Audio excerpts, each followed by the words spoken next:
राजस्थान की राजनीति में एक समय था जब हनुमान बेनीवाल को सिर्फ नागौर और जाट राजनीति तक सीमित नेता माना जाता था।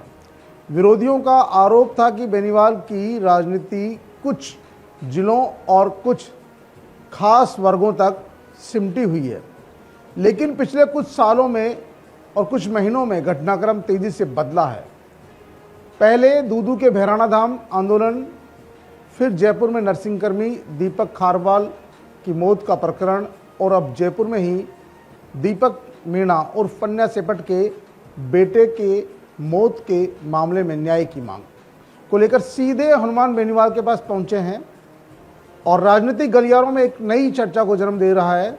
सवाल उठ रहा है कि क्या अब राजस्थान का आम आदमी, खासकर पीड़ित और आंदोलनकारी वर्ग, हनुमान बेनीवाल को सिर्फ एक नेता नहीं बल्कि न्याय दिलाने वाला दबाव समूह के रूप में काम करने वाली राजनीतिक पार्टी के रूप में देखने लगा है। पीके टाइम्स की इस इनसाइड स्टोरी में हम बात करेंगे राजस्थान की आरएलपी को लेकर, हनुमान बेनीवाल को लेकर। नमस्कार, मैं हूं नीरज मेहरा और आप देख रहे हैं पीके टाइम्स। पहले दूदू के भैराणा धाम प्रकरण और उसके बाद जयपुर के नरसिंहकर्मी दीपक खारवाल की मौत के बाद जब आंदोलन लगातार चल रहा था, तब कई बड़े नेता इससे दूर रहे, लेकिन हनुमान बेनीवाल खुलकर मैदान में उतरे। उन्होंने न केवल परिवार से मुलाकात की बल्कि प्रशासन और सरकार पर भी दबाव बनाया। राजनीतिक विश्लेषकों का मानना है कि इस आंदोलन ने हनुमान बेनीवाल को जयपुर के कर्मचारी वर्ग, युवाओं और सरकारी भर्तियों से जुड़े वर्गों के बीच में एक नई पहचान दी है।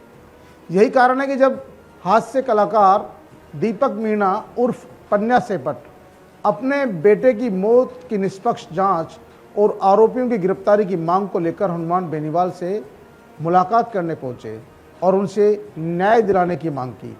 हालांकि इससे पहले दीपक उर्फ पन्ना सेपट डॉक्टर किरोड़ीलाल मीणा और नरेश मीणा से भी न्याय की गुहार लगा चुके हैं।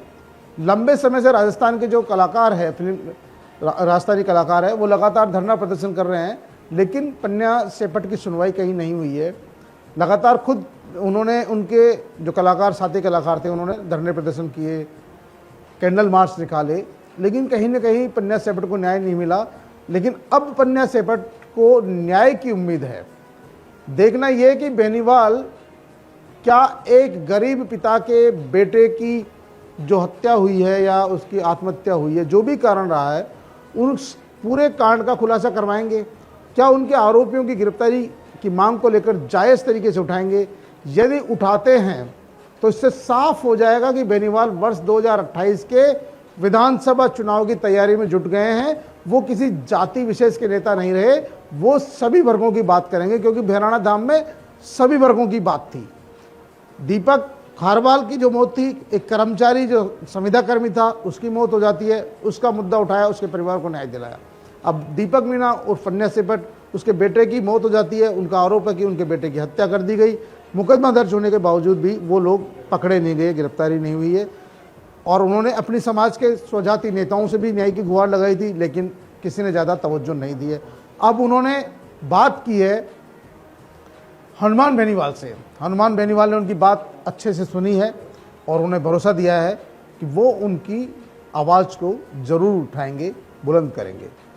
तो लंबे समय से जो लोगों की धारणा बन रही थी कि बेनीवाल केवल भाषणों और सरकार विरोधी बयानों तक सीमित रहते हैं, लेकिन पिछले कुछ आंदोलनों में उनकी सक्रियता ने यह संदेश दे दिया कि वे सिर्फ सोशल मीडिया या बयानबाजी की राजनीति नहीं करते हैं, बल्कि सड़क पर उतरकर लड़ाई लड़ने को तैयार रहते हैं और लड़ाई लड़ते भी है।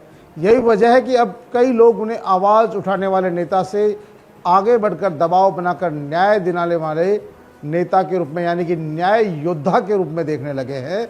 जयपुर में लंबे समय से भाजपा और कांग्रेस की राजनीति का केंद्र रहा है। यहाँ किसी क्षेत्रीय नेता के लिए जगह बनाना आसान नहीं होता है, लेकिन पिछले कुछ महीनों में बेनीवाल ने जिन मुद्दों को उठाया, उन्हें राजधानी की राजनीति में भी प्रासंगिक बनाया है।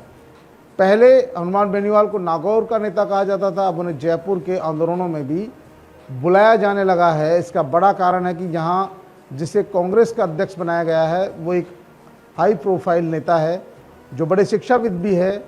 आज तक न तो उनका दीपक खारवाल की मौत पर कोई बयान आया और न ही जयपुर शहर कांग्रेस जो प्रमुख विपक्षी पार्टी है ने कोई धरना प्रदर्शन किया। तो ऐसी स्थिति में तीसरी पार्टी को मौका मिलना तय है और हनुमान बेनीवाल की पार्टी लगातार सक्रिय हो रही है, क्योंकि आंदोलन की शुरुआत जयपुर में देखा जाए तो पहले प्रताप सिंह खाचरियावास, अमीन कागजी और 3-4 नेताओं ने की थी, लेकिन कुछ घंटे बाद वो चले गए और फिर मोर्चा संभाला हनुमान बेनीवाल ने मोर्चा संभाला। तो उन्होंने और उनके समर्थकों ने तब तक वो धरने से नहीं उठे जब तक कि प्रशासन ने दीपक खारवाल के परिजनों की बातें मान नहीं ली और समझौता उन्होंने स्वीकार नहीं किया।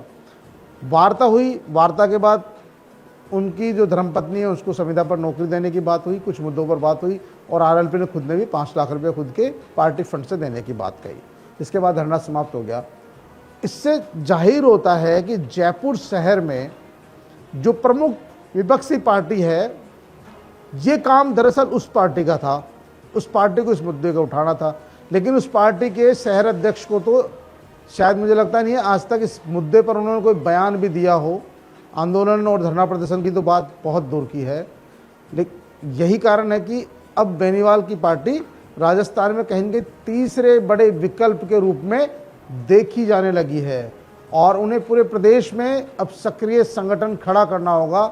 यदि सभी वर्गों को साथ लेकर चलेंगे और सभी वर्गों के आंदोलनों में भी भागीदारी निभानी होगी, क्योंकि हनुमान बेनीवाल के सामने सबसे बड़ी चुनौती भाजपा या कांग्रेस नहीं है, बल्कि सबसे बड़ी चुनौती उन्हें अपनी राजनीतिक छवि को सुधारना होगा। अपनी राजनीतिक छवि जब तक उन्हें केवल जाट नेता के रूप में प्रचारित किया जाता रहेगा तब तक उनकी पार्टी का विस्तार संभव नहीं है। इसलिए हनुमान बेनीवाल को अपने जाट नेता की छवि को तोड़ना होगा और सर्व समाज का नेता स्थापित करना होगा, क्योंकि देखिए राजस्थान में तमाम तरह की जातियां होती है और सभी वर्ग हैं, तो सभी को साथ लेके ही काम किया जा सकता। लेकिन यदि राजस्थान में राजपूत, मीणा, गुर्जर, दलित, ओबीसी, कर्मचारी, युवा, किसान वर्ग के मुद्दों को समान रूप से उठाते रहेंगे तो वे राजनीतिक दायरे को तोड़ सकते हैं। जाहिर सी बात है कि यदि उन्होंने सभी समाजों की समस्याओं को उठाया, उनके हक और हकूक़ की बात की, तो आने वाले समय में उनकी जो छवि बनी हुई है, इमेज बनी हुई है पर्टिकुलर किसी कास्ट को लेकर, तो वो टूट सकती है। देखिए उस कास्ट का बेस वोट तो उनको मिलेगा ही, लेकिन जब तक दूसरे वर्गों के वोट नहीं मिल सकते, वो तीसरे मोर्चे के रूप में या बड़े जो नेता के रूप में नहीं उभर पाएंगे और उनकी पार्टी को जो पूरे राजस्थान में, क्योंकि स्थापित होने के लिए सिर्फ एक समाज से पार नहीं पड़ने वाली, सभी वर्गों के वोट चाहिए, तो उन्हें सभी वर्गों की लड़ाई लड़नी पड़ेगी। हालांकि देखिए वो लगातार कभी अवैध खनन के खिलाफ लड़ते हैं, कभी टोल माफिया के खिलाफ लड़ते हैं, कभी शराब माफिया के खिलाफ लड़ते हैं, वो कभी लगातार उनका संघर्ष जारी है। लेकिन अब देखिए चुनाव आ गया, तो चुनावी वर्ष में मतलब 2-2.5 साल बच रहे हैं, तो 2.5 वर्ष जो उनके लिए हनुमान बेनीवाल के लिए बड़ी कड़ी परीक्षा का समय है और इस दौरान हनुमान बेनीवाल को अपनी ताकत को पूरे राजस्थान में बढ़ाना होगा। सभी वर्गों में, सभी जातियों में उनको अपनी पेट बढ़ानी होगी। राजनीतिक जानकारों का मानना कि आगामी जो विधानसभा चुनाव है हनुमान बेनीवाल के लिए करो या मरो जैसा मौका होगा, क्योंकि वो 20 साल से राजनीति कर रहे हैं और अभी तक पार्टी को वो स्थान नहीं मिला जो मिलना चाहिए था। दीपक खारवाल प्रकरण हो या पन्या सेपट के परिवार का, हनुमान बेनीवाल के पास पहुंचना इस बात का संकेत तो जरूर देता है कि लोगों का एक वर्ग उन्हें न्याय के लिए लड़ने वाले न्याय योद्धा के रूप में देखने लगा है। लेकिन इसका फायदा उनकी राजनीतिक स्वीकार्यता जब तक नागौर से बढ़कर दूसरे प्रदेश के हिस्सों में नजर नहीं आएगी। क्षेत्रीय नेता की असली परीक्षा तब होती है जब वह जातीय और क्षेत्रीय सीमाओं को पार करके व्यापक जन समर्थन हासिल करे। आने वाले वर्षों में यही तय करेगा कि हनुमान बेनीवाल केवल नागौर के मजबूत नेता रहेंगे या राजस्थान की राजनीति का बड़ा और स्थायी चेहरा बनेंगे। इनसाइड स्टोरी में आज के लिए इतना ही। ताजा तरीन खबरों के लिए देखते रहिए आप पीके टाइम्स। मरुधरा से खुद को जोड़ने के लिए सब्सक्राइब करें और बने रहें पीके टाइम्स के साथ।